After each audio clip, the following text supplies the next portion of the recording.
পড়ছিলাম তোমার নামে লেখা চিঠি, কলমে নওরিন মুনতাহা হিয়া। পর্ব সংখ্যা ৪৫। সকালের খাওয়া দাওয়া শেষ করে ইনায়া আবার রুমে ফিরে আসে। এরপর রেডি হয়ে অফিসে যাওয়ার উদ্দেশ্যে বেরিয়ে পড়ে। অন্যদিকে অরণ্য নিজের রুমে বসে আছে। অসুস্থতার জন্য অফিসে যেতে পারছে না, কিন্তু এখন তার রুমে বসে থাকতেও ভালো লাগছে না। সে যথেষ্ট বিরক্ত হচ্ছে। হঠাৎ অরণ্যর মাথায় শয়তানি বুদ্ধি চলে আসে। সে বিছানায় রাখা তার ফোন হাতে নেয়। এরপর অপরিচিত এক নাম্বারে কল করে। অল্প সময় অতিক্রম হয়ে গেছে। যাওয়ার পর ফোন রিসিভ করে। অরণ্য বলে, কি ব্যাপার আমার প্রিয় শত্রু, কেমন আছেন আপনি? 7 দিন পর বউকে নিয়ে মালদ্বীপ হানিমুনে যাব, সেখানে কি খুন করার চেষ্টা করবেন না? অপরিচিত মানুষটা অরণ্যর কথা শুনে হাসে। যতই সে অরণ্যর শত্রু হোক না কেন, তাকে খুন করার শত চেষ্টা করুক না কেন, অরণ্যর সাহসিকতার প্রশংসা সে সব সময় করে। যদি মালদ্বীপে হানিমুনে যাওয়ার কথা অরণ্য না বলতো, তবুও সে জেনে যেত। অপরিচিত মানুষটা বলে, 7 দিন পর মালদ্বীপে হানিমুনে যাবে, কিন্তু এর আগে যদি তোমার বউ অ্যাক্সিডেন্টের আসল ঘটনা জেনে যায়, তখন কি হবে তোমার? ইনায়া কি স্বামীর বিশ্বাসঘাতকতা সহ্য করতে পারবে যদি 7 দিনের মধ্যেই তোমাদের ডিভোর্স হয়ে যায়? অপরিচিত শত্রু কথাটা অরণ্যকে ভয় দেখানোর জন্য বলেছে, কিন্তু অরণ্য ভয় পায় না, বরং সে শব্দ করে হেসে ওঠে, যেন তাকে কেউ হুমকি নয়, বরং কৌতুক শুনিয়েছে। অরণ্যর হাসির শব্দে শত্রুর সমস্ত শরীর রাগে জ্বলে যায়। অল্প সময় পর অরণ্য হাসি থামায়। এরপর বলে, দয়া করে পরের বার থেকে এমন মজার কথা বলবেন না। দেখা যাবে আপনার কথা শুনে আমার হাসতে হাসতে পেট ব্যথা হয়ে যাবে। Come on, my dear enemy. Aranya এতটাও কাঁচা খেলোয়াড় নয় যে সামান্য একটা ঘটনা নিয়ে ভয় পেয়ে যাবে। তাই আমাকে ভয় দেখানোর ভুল একদম করবেন না। অরণ্যর কথা শুনে অপরিচিত লোক রাগে কণ্ঠে বলে, তোমার সাহসের প্রশংসা করছি অরণ্য, কিন্তু তুমি হয়তো ভুলে যাচ্ছ, রক্ত কিন্তু তোমার আর আমার একই। আর অ্যাক্সিডেন্টের ঘটনার সমস্ত প্রমাণ রয়েছে আমার কাছে। যদি এই প্রমাণ ইনায়ের কাছে যায়, তখন কি হবে? তুমি কি পারবে ইনায়ের চোখে তোমার জন্য ঘৃণা সহ্য করতে? অপরিচিত মানুষের কথা শুনে অরণ্যর হাসি খুব কষ্ট করে থামায়। এরপর বলে, প্রিয় শত্রু, যদি অ্যাক্সিডেন্টের ঘটনা ইনায়া জানতেই পারে, তবে আপনার এসএস কোম্পানি বিষ মিশানোর কথা সমস্ত শহর জানবে। যদি ইনায়ের চোখে আমি ঘৃণা দেখি, তবে আপনার চোখে মৃত্যুর ভয় থাকবে।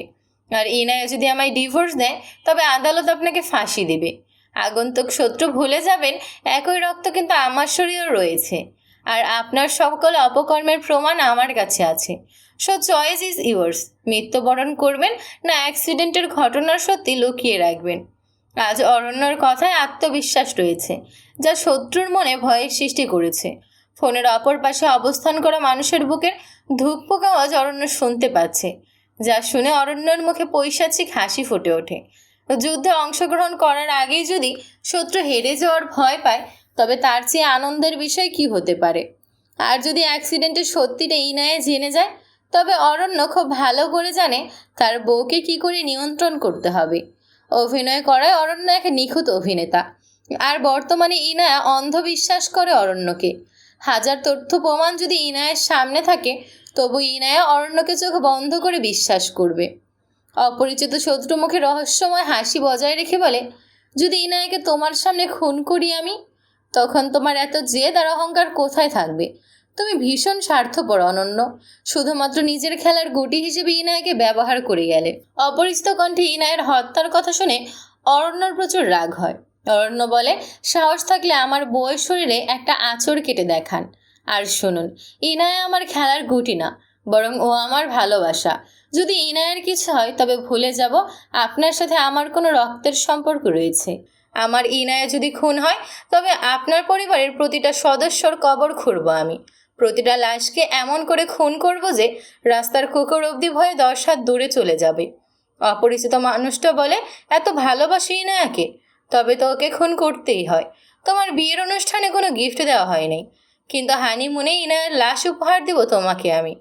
শুনুন, বউ হয় আমার ইনায়া, সারা জীবন আগলে রাখবো ওকে আমি। যতদিন অরণ্যরাজ চৌধুরীর নিঃশ্বাস রয়েছে, ততদিন তার বউয়ের কোনো ক্ষতি হতে দেবে না। আর শুনে রাখুন, যদি ইনায়াকে খুন করার চেষ্টা করেন, তবে আপনার কাফনের কাপড় কেনার চিন্তাভাবনা করে রাখবেন। ফোন রেখে দেয় অরণ্য। ভীষণ রাগ হচ্ছে এখন তার। মালদ্বীপে আবার নতুন কোনো বিপদ অপেক্ষা করছে নাকি, যা অপরিচিত শত্রুর কথা শুনে সে বুঝতে পারে। তবে এখন সমস্ত ঝামেলা শেষ করা উচিত। এইবার সকলের সামনে আসল খুনির পরিচয় নিয়ে আসা হবে। সব রহস্য শেষ করে অরণ্য একটা সুন্দর সুস্থ জীবন কাটাতে চায় ইনায়ের সাথে। এত চিন্তার ভয় নিয়ে থাকতে পারবে না। আর ইনায়াকে তার জীবন থেকে কিছুতেই হারিয়ে যেতে দেবে না। অসম্ভব। সময় দ্রুত গতিতে ছুটে যায়। প্রায় 7 দিন চলে যায়। অরণ্য এখন সম্পূর্ণ সুস্থ, তবে ইনায়ার কাছে নয়। এই 7 দিনে একবার অফিসে যাওয়ার অনুমতি দেয় না অরণ্যকে ইনায়া। ঘরে বসে অফিসের সব কিছু কাজ সে সম্পূর্ণ করে, কারণ ইদানিং ইনায়ের উপর অতিরিক্ত চাপ পড়ে যাচ্ছে। আজ ইনায়া আর অরণ্য মালদ্বীপে যাবে। অনেকদিন পর একসাথে কোথাও ঘুরতে যাবে। ইনায়া অনেক খুশি, কিন্তু অরণ্যর মনে ভয় রয়েছে। মালদ্বীপে যাওয়ার পর কি হবে তা সে ভাবে। নতুন আবার কোনো ঝড় অপেক্ষা করছে না তো তার জন্য?